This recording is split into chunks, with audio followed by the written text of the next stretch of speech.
지난주 말씀에 사람의 응답이다 이런 말씀 드렸는데 한 주간 동안 말씀 묵상 많이 하시고 또 그 말씀대로 살려고 여러분 실천하려고 애를 쓰셨습니까? 응답을 많이 만드시면서 그렇게 사셨습니까? 나에게 기적이 일어나는 것보다 내가 누군가의 기적이 되어주자 그 말씀 여러분 많이 실천하셨습니다. 나의 환경에 놀라운 응답이 일어날 때 우리가 흥분하는 것도 있지만 나의 내면이 변화되는 데 있어서 하나님 앞에 그런 기적을 하나님 앞에 감사를 하며 그렇게 여러분 하셨습니다. 자, 오늘은 바울이 골로새 교인들을 위해서 그동안 자기가 어떻게 기도를 해왔는지 9절에서 11절에 이렇게 소개를 하고 있습니다. 자, 그래서 그 기도가 이렇게 다 응답이 되어서 골로새 교인들의 삶에 이런 놀라운 변화가 일어났다라고 하는 것인데요. 자, 오늘도 여러분 말씀을 한번 잘 들어보시고 그 비결이 뭔지를 한번 들어보시고 이번 한 주간도 그 말씀대로 한번 살아보시기를 바랍니다. 다음 주에 만나면 또 점검하겠습니다. 그 말씀대로 사셨는지. 자, 그 비결이 뭔가? 바울이 골로새 교인들을 위해서 9절에서 11절에 보니까 이렇게 구원 하나님 뜻대로 구원받고 또 하나님의 응답이 되는 그런 삶을 살도록 기도를 했는데 다 응답이 된 겁니다. 정말 이루어진 것입니다. 자, 그 비결을 오늘 설교 제목인 In Christ 이렇게 그리스도 안에서 그것이 이루어질 수 있었다라고 비결을 말씀하고 있습니다. 오늘 설교 제목이 영어라 영어 설교하시는 줄 알았죠? 네, 한국말 설교입니다. 자, 이 영어 제목을 정한 것은 그리스도 안에서라는 것보다 더 강력하죠. 느낌이 In Christ. 그 헬라 원어의 엔크리스토. 자, 그 굉장히 중요한 신학적인 용어가 될 정도로 중요한 내용이라서 한번 영어로 적어보았습니다. 자, 그 지난주 저는 목사님들하고 이렇게 모임이 있어가지고요, 목사회를 갔다가 끝나고 식사를 같이 하는데 그 같은 테이블에 앉으시는 분들끼리 이제 가끔 신앙적인 토론을 하는데요. 이번에 그 동성애에 대한 뭐 그런 논쟁이 좀 있었습니다. 그래서 이제 말씀을 들어보면 다 일리가 있어요. 성경을 근거로 신학을 근거로 말씀을 하시는데 보면은 신학적인 그 노선이 이렇게 나오는 것 같아요. 어느 신학교 보수적인 신학교냐 조금 진보적인 신학교냐 그 신학적 노선이 나오고 또 그 성격도 나오는 것 같아요. 보면요, 우리의 그 신앙을 추구하는 그 색깔이요, 우리의 성격하고 관련이 없는 게 아니더라고요. 그래서 뭔가 좀 성격이 굉장히 분별이 강한 그런 성격이 있죠. 그런 분은 상당히 이렇게 신앙도 그렇게 나오고 또 이렇게 포용이 강한 성격이 있죠. 그런 분들은 좀 이렇게 이렇게 많이 좀 타협을 하려고 하는 그런 신앙의 모습을 보이고 그렇습니다. 어느 성격이 딱 좋다고 할 수는 없고요. 자, 그런 신앙에도 영향을 주는 것 같습니다. 보수주의 입장에서 이렇게 말씀하시는 거예요. 교회가 이 설교자가 이 시대에 죄를 죄라고 막 선포할 수 있어야 된다. 목사도 강단에서 성도들의 죄를 이렇게 드러낼 수 있어야 되고 사회의 이 문제를 선포할 수 있어야 된다. 그래가지고 만약에 동성애는 죄다 이렇게 하다가 누가 고소를 해가지고 요즘 고소당하잖아요. 그래서 벌금을 내거나 감옥에 갇히더라도 이거는 막 외쳐야 된다. 평신도들도 비즈니스 하다가 신앙 양심을 지키기 위해서 손해보고 벌금도 물고 그렇게 할 수 있어야 된다. 예를 들어서 여기 그레시암의 빵가게 주인이 동성애 그 여자 레즈비언 2명한테 결혼식 케이크를 안 한다고 하다가 많은 벌금을 물었는데 그렇게 할 수 있어야 된다. 자, 이런 대쪽하던 신앙관에 대해서 설명을 하시고 또 이제 진보적이거나 자유적인 입장에서 목사님은 이렇게 얘기를 하시는 거예요. 예수님도 사회에서 가장 멸시받고 소외받는 그런 약자의 편이셨다. 자, 그래서 신앙의 문제와 인권의 문제는 별개의 문제다. 그래서 과거의 교회가 이 인종차별을 신앙 때문에 인종차별을 얼마나 했느냐. 그런 실수를 또 하면 안 된다. 자, 이렇게 말씀을 하시는 겁니다. 그래서 뭐 저한테도 이제 물어보는 거예요. 어떻게 생각하냐고. 근데 저는 이 신학적으로 논쟁을 하는 건 저는 별 의미가 없고 이거를 이제 전도라고 하는 측면에서 한번 봤으면 좋겠다. 저는 그렇게 얘기를 했습니다. 그래서 신학적 논쟁은 전부 다 뭐 성경을 근거로 하는 거니까 이게 끝이 없고 계속 토론만 변론만 되니까 과연 우리들이 어떠한 교회 모습으로 나가게 될 때 가장 많은 그 불신자들을 세상에서 우리가 구원해낼 수가 있는지 저는 좀 거기에 관심을 갖고 봤으면 좋겠다. 그렇게 얘기를 했습니다. 자, 오늘 9절 말씀을 보니까 하나님의 뜻을 아는 지혜를 위해서 기도를 했습니다. 정말 그것대로 골로새 교회를 통해서 영혼이 구원받는 일들이 많이 일어났습니다. 우리 첫 시간에 하나님의 뜻을 분별할 수 있는 그 기준에 대해서 여러분 말씀을 드렸죠. 뭐라고 그랬어요? 영혼이 구원받는 그 길이 하나님의 뜻이다. 여러분이 개인의 문제를 놓고 고민할 때도 과연 이것이 전도와 영혼 구원하는 일에 도움이 되는지 아니면 내 욕심인지 그걸 구분을 하시면요 잘 결정하실 수가 있습니다. 또 요한복음 6장 40절 말씀 한번 다시 좀 복습을 한번 해보겠습니다. 한번 읽어보겠습니다. 시작. 내 아버지의 뜻은 아들을 보고 믿는 자마다 영생을 얻는 이것이니 마지막 날에 내가 이를 다시 살리리라 하시니라. 디모데전서 2장 4절에는 그걸 조금 더 확대를 해가지고요. 하나님은 모든 사람이 구원을 받으며 진리라는 데 이르기를 원하시느니라. 심지어 가룟 유다까지도 끝까지 사랑하셨다고 그랬어요. 예수님.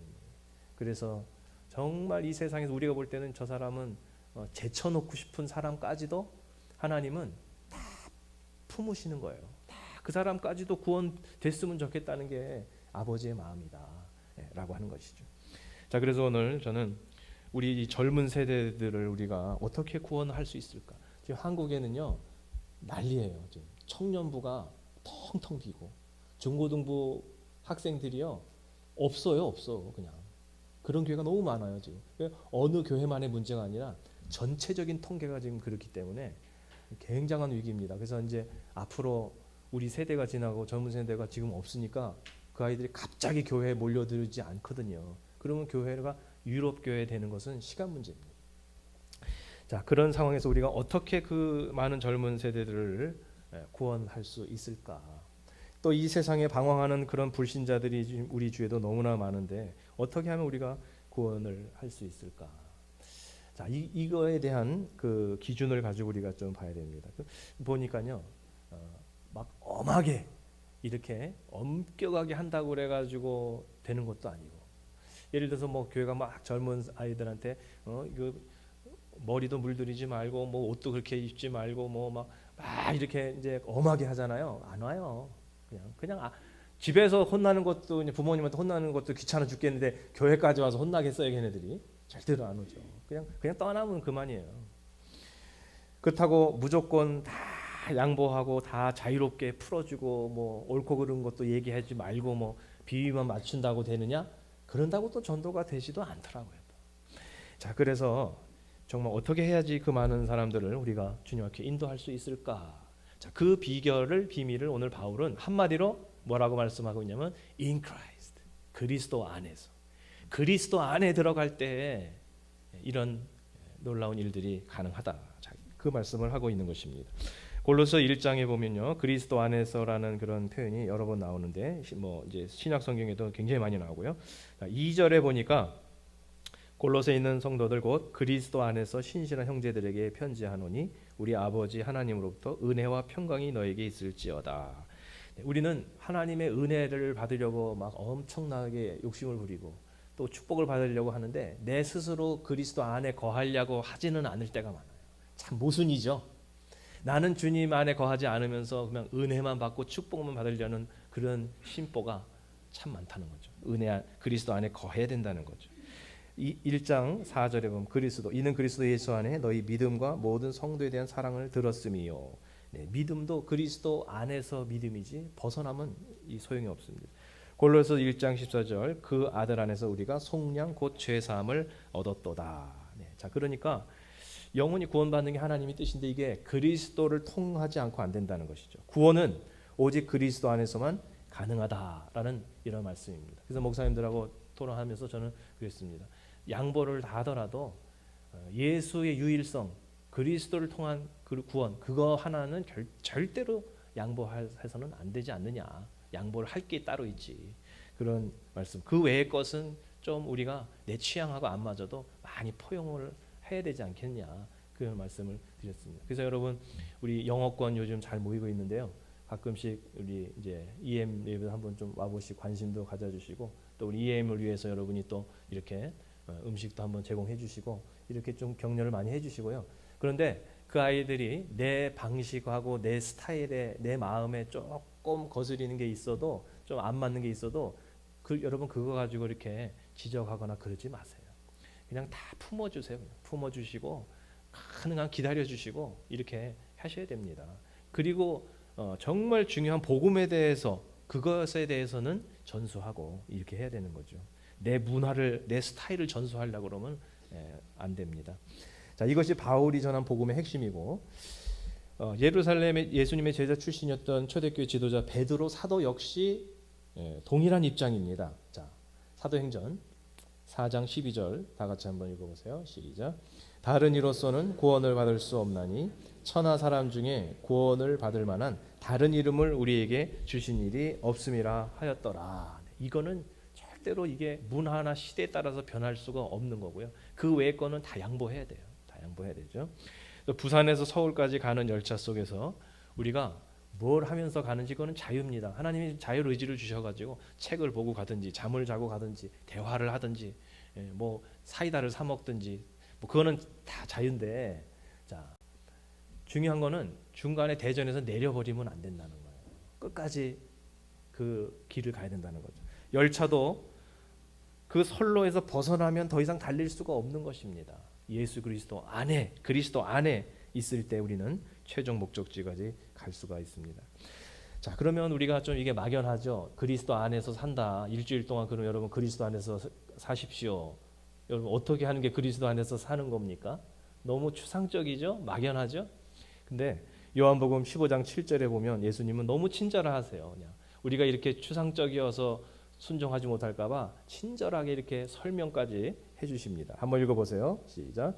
너희가 내 안에 거하고 내 말이 너희 안에 거하면 무엇이든지 원하는 대로 구하라. 그리하면 이루리라. 네, 우리가 그리스도 안에서 산다라고 하는 것은 그분의 말씀 안에 사는 것이고, 그분의 말씀을 내가 순종하는 삶인 것입니다. 내가 하나님의 말씀대로 살지도 않고 순종하지도 않으면서 내가 그리스도 안에 있다 말할 수 없고, 그리스도 안에 내가 거하지 않으면서 기도하면서 응답받을 생각을 하고 있으니 그것은 맞지 않는다는 거죠. 내가 주의 말씀대로 순종하고, 그래서 정말 그리스도 안에 거하는 가운데서 기도를 할 때 그것이 또 이렇게 하나님의 마음에 합한 기도가 되고 응답이 된다라는 것입니다. 사랑하는 여러분, 오늘 그리스도 안에서 in Christ, 그걸 꼭 기억하고 한 주간을 사시기를 바랍니다. 그리스도 안에 구원이 있는 것입니다. 그리스도 안에 예정이 있는 것입니다. 그리스도 안에 하나님의 뜻이 있고, 그리스도 안에 응답이 있고, 그 안에 능력이 있고, 그 그리스도 안에 복이 있다라고 하는 것, 그걸 여러분 꼭 기억하시며 사시기를 부탁합니다. 자, 두 번째 바울은 8절에서 성령 안에서라고 이렇게 말씀합니다. In the Spirit and 뿌뉴마티. 자, 이 성령 안에서라고 하는 그것을 왜 또 그리스도 안에서 함께 주시느냐? 골로새 교인들이 응답을 받고 열매 맺고 능력 있는 삶을 살았던 것은 그리스도 안에 있었을 뿐만 아니라 성령 안에서 또한 살았기 때문에 그것이 가능했다라고 하는 것입니다. 어떤 설교자는요 이렇게 선포하고 믿고 말하시는 분이 있어요. 나는 그냥 선포만 한다. 나는 그냥 선포만 하고 그러면 죄인들이 회개하고 안 하고 이것은 자기들 책임이고, 그리고 그들이 변화되는 것은 하나님의 소관이니까 나는 그냥 강력하게 선포만 하고 그럼 나의 책임이 다 된다. 이렇게 이제 말씀하시는 경우가 있습니다. 뭐 일견 맞는 말이긴 한데 조금 부족합니다. 자, 우리가 죄에 대해서 심판에 대해서 선포하고, 또 어떤 분은 이 현대 강단의 교회에서 지옥 설교를 안 해가지고 이제 교인들의 숫자가 줄어드는 것이다. 이렇게 이제 주장을 하시는 분도 있습니다. 물론 대각성 부흥 운동을 일으켰던 조지 휘필드나 또 찰스 피니 이런 분들은 항상 설교 주제가 죄에 대해서 심판과 또 회개에 대한 뭐 이런 강력한 설교를 했고, 그 당시에 알코올 중독자들 때문에 노예 또 제도 많은 그 사회 문제를 가지고 있던 사람들이 그것에 찔리고 이제 각성이 돼가지고 거기서 떼굴떼굴떼굴 막 구르면서 통에 자복해서 놀라운 대각성 부흥운동이 일어났다는 것을 확인할 수가 있습니다.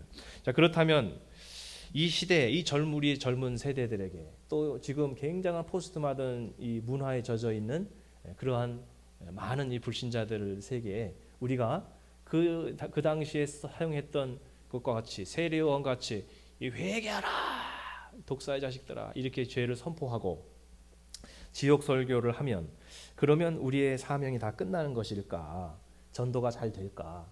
그런 고민을 한번 해봤는데, 자, 그건 물론 필요합니다. 그래서 저도 뭐 요한계시록 강해도 얼마 전에 또 한번 하고 다 필요한 것이죠. 자, 그런데 또 우리가 이 시대를 보면 대중의 인기에 영합하는 이런 세속적인 파퓰리즘 이런 것들을 교회가 참 조심을 해야 되는 것 사실입니다. 하지만 죄를 지적하고 심판을 선포하는 것만으로는 이 시대에 온전한 복음의 책무를 우리가 다했다라고 그렇게 말하기가 참 어렵습니다. 이 시대에 맞게 우리가 더 해야 되는 뭔가가 있는 것이죠. 자, 한 예를 들면 이런 건데요. 이제 사진 한번 보여주시기 바랍니다. 한국에서 이렇게 노방 전도를 하시는 분들이에요. 근데 사실 저는 존경합니다. 저렇게 하기가 쉬운 게 아니죠. 우리는 정말 얼마나 나 중심적으로 이기적으로 삽니까? 헌신적으로 저렇게 하는 모습이 상당한 겁니다. 자, 그런데 과연 이게 조금씩 이상한 쪽으로 가는 거예요. 노방전도 하시던 분이 모금 활동하시는 타 종교인에게 왜 안수 기도를 왜 하는 거예요, 도대체? 왜 저러는 거예요, 도대체?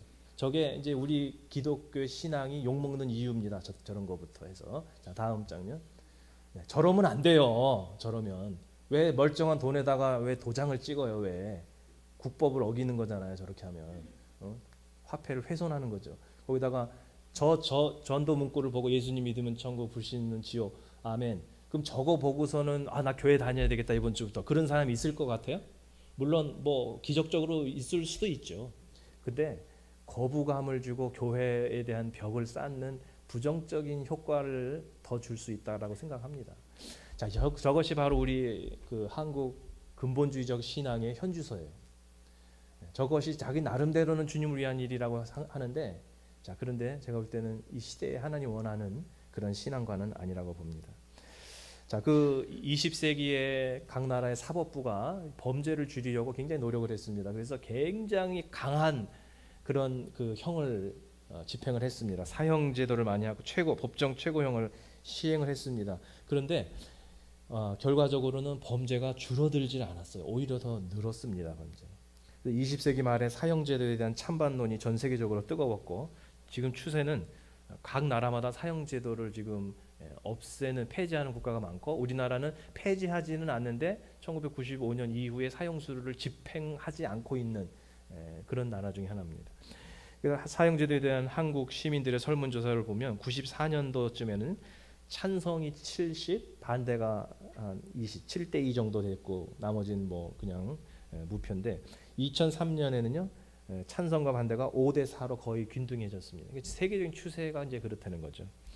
미국의 경우 사형제도가 있는 주하고 사형제도가 없는 주하고 이렇게 좀 비교를 쭉 해보니까 사형제도가 있는 주가 어떤 없는 주보다 범죄율, 살인율이 더 높은 그런 주들이 많이 있었고 캐나다는 사형제도를 폐지한 지 27년이 지난 2003년 조사를 해봤더니 1975년에 비해서 강력 범죄가 오히려 43%가 줄었다라는 것입니다. 유엔의 의뢰를 받고 논문을 쓴 옥스퍼드 대학 법학과의 로저 후드라는 교수님이 결론을 이렇게 내렸습니다. 사형제도와 살인 범죄율의 연관성을 이제 유엔에 보고를 했는데 사형이 종신형보다 살인을 예방하는 효과가 크다고 말할 수 없다. 그렇게 이제 결론을 내리고 이제 보고를 했습니다. 한마디로 이것이 인간의 죄성을 보여주고 있는 거죠. 겁준다고 착해지지 않는다는 거죠. 인간은. 그리고 엄하다 그래서 사람이 선해지지 않는다는 거죠.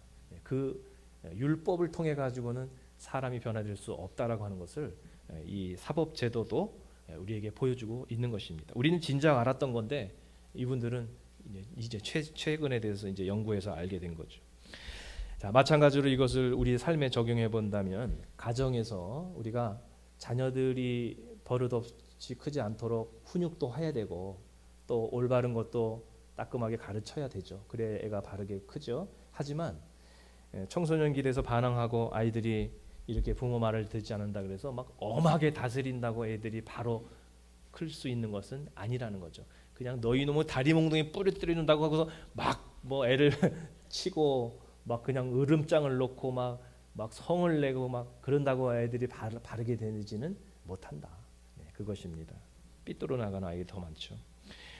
또 우리가 불신자들에게 이제 복음을 전하는 데 있어서도 우리는 회개를 촉구하는 그런 메시지도 필요하지만 더 강력한 메시지는 뭐냐면요. 먼저 회개한 우리들이 변화된 모습, 예수님의 형상을 회복한 모습을 그들에게 보여주게 될 때 그것처럼 강력한 메시지, 그것처럼 강력한 전도지가 또 없다라고 하는 이런 사실입니다. 그래서 지금까지 우리는 그저 들려지는 복음만 전했는데 보여지는 복음을 전할 필요가 있습니다. audible gospel이 아니라 visible gospel. 그걸 그들에게 보여줘야지. 그저 나는 그냥 선포만 하면 나의 책임이 다 된다. 그렇게 무책임해서는 이제는 안 된다는 것입니다. 목사가 그냥 선포는 잘해놓고 자기는 그것대로 안 살면 누가 믿겠어요?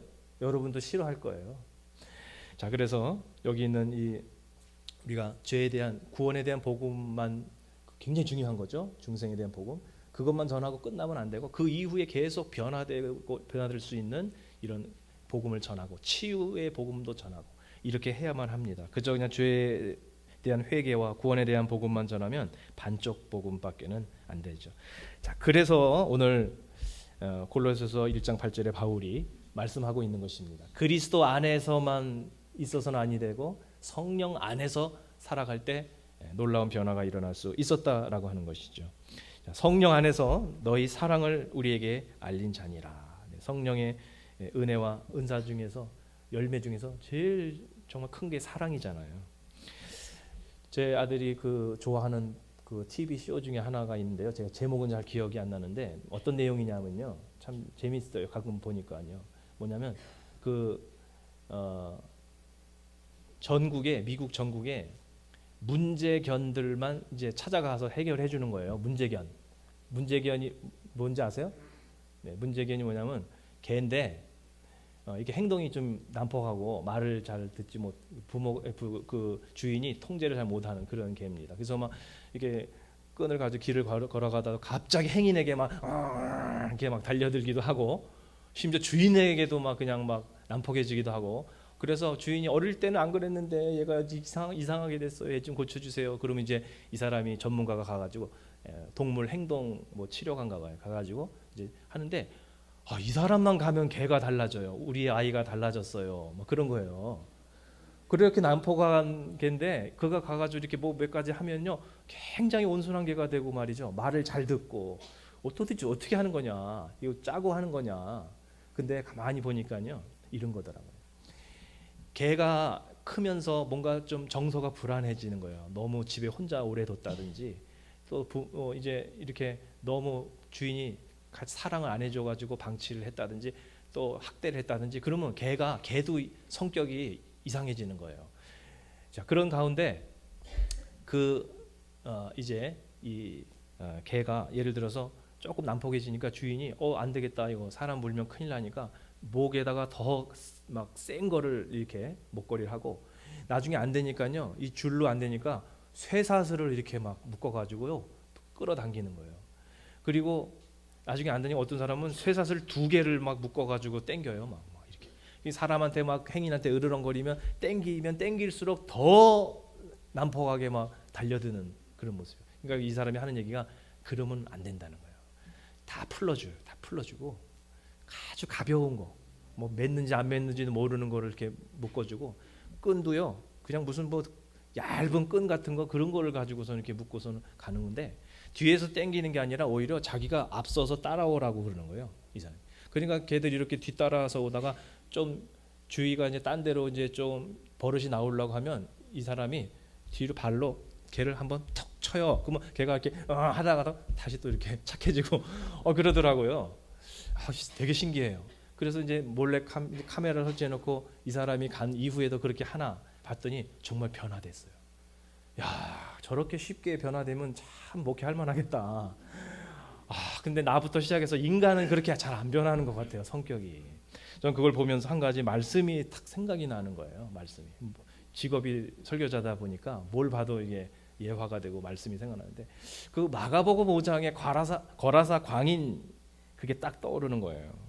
자, 한번 여러분 마가복음 5장 1절에서 5절 한번 여러분 찾아보시기 바랍니다. 마가복음 5장 1절에서 5절. 자, 제가 한번 읽어드릴게요. 예수께서 바다 건너편 거라사인의 지방에 이르러 배에서 나오심에 곧 더러운 귀신 들린 사람이 무덤 사이에서 나와 예수를 만나니라. 그 사람은 무덤 사이에 거처하는데 이제는 아무도 그를 쇠사슬로도 맬 수 없게 되었으니 이는 여러 번 고랑과 쇠사슬에 매였어도 쇠사슬을 끊고 고랑을 깨뜨렸음이로라. 그리하여 아무도 그를 제어할 힘이 없는지라 밤낮 무덤 사이에서나 산에서나 늘 소리 지르며 돌로 자기의 몸을 해치고 있었더라. 이 거라사 광인의 이야기를 들어보면요, 이게 우리들의 삶의 견고한 진과 같이 쓴뿌려와 같이 우리를 힘들게 하고 우리 주위에 있는 사람들에게 상처를 주고 힘들게 하는 그 문제들이 있다는 것이죠. 어떤 사람에게는요, 이 혈기가 그 사람에게는 거라사 광인이에요. 자기도 모르게 그냥 불쑥불쑥 막 혈기가 나오는데 내가 통제가 안 돼요. 노력하면 노력할수록 더 나와요. 막 우울증, 또는 청소년기의 자녀들 정말 통제할 수 없어요. 또 내 안에 버릴 수 없는 이 욕심, 또 내가 극복하고 싶은데 극복하려고 하면 할수록 더 악화되는 인간관계. 자, 우리들의 어떤 상황들, 내가 어쩔 수 없는 상황, 내가 통제할 수 없고 내가 노력하려고 내 힘을 써가지고 내 방식대로 해보려고 하면 오히려 좋아지는 게 아니라 더 악화되어져서 도저히 내가 어떻게 할 수 없는 그런 문제들이 우리들 삶에는 많다는 것이죠. 그게 바로 거라사 광인입니다. 여러분의 마음속에, 여러분 삶 속에 그 거라사 광인과 같은 것들이 튀어나올 때 우리 인간의 힘으로는 통제할 수가 없습니다. 그것을 통제하고 그것을 제어할 수 있는 유일한 방법은 무엇이냐 하면 우리가 성령 안에서 살아가는 길뿐인 것입니다. 하나님의 사랑뿐인 것입니다. 사람을 여러분 절대로 변화시킬 수 없어요. 여러분의 아내와 남편을, 여러분의 자식을, 여러분의 목원을 절대로 변화시킬 수 없습니다. 오직 하나님의 사랑만이 변화시킬 수가 있습니다. 내가 엄하게 한다고, 내가 막 내 방식대로 막 힘을 쓴다고 오히려 더 악화될 뿐입니다. 사랑하는 여러분, 우리가 그리스도 안에서 그리고 성령 안에서 살아갈 때 골로새 1장 19절처럼 예수로 우리가 충만하게 될 줄로 믿습니다. 이번 한 주간 살아가실 때 여러분 그리스도 안에서 벗어나서 살지 마시기를 부탁합니다. 주의 말씀 안에 철저하게 복종하며 한번 살아보시기를 바랍니다. 그리고 내 힘으로 할 수 없는 문제, 이제 여러분의 방식으로 한계에 부딪혔던 그 모든 문제, 성령 안에서 성령의 사랑과 능력으로 그렇게 한번 이번 한 주간 살아가 보시기를 바랍니다. 그럴 때 놀라운 골로새 교회의 변화가 여러분의 마음과 가정과 여러분의 목장과 삶 속에서도 그대로 놀랍게 재현되는 그런 은혜가 있으시기를 주의 이름으로 축원합니다. 이 시간 다 같이 통성으로 기도하실 때에 하나님 그리스도 안에서 이번 주간도 살게 도와주시고 성령을 벗어나지 않고 성령 안에서 살게 하여 주옵소서. 우리 다 같이 통성으로 한번 기도하시겠습니다.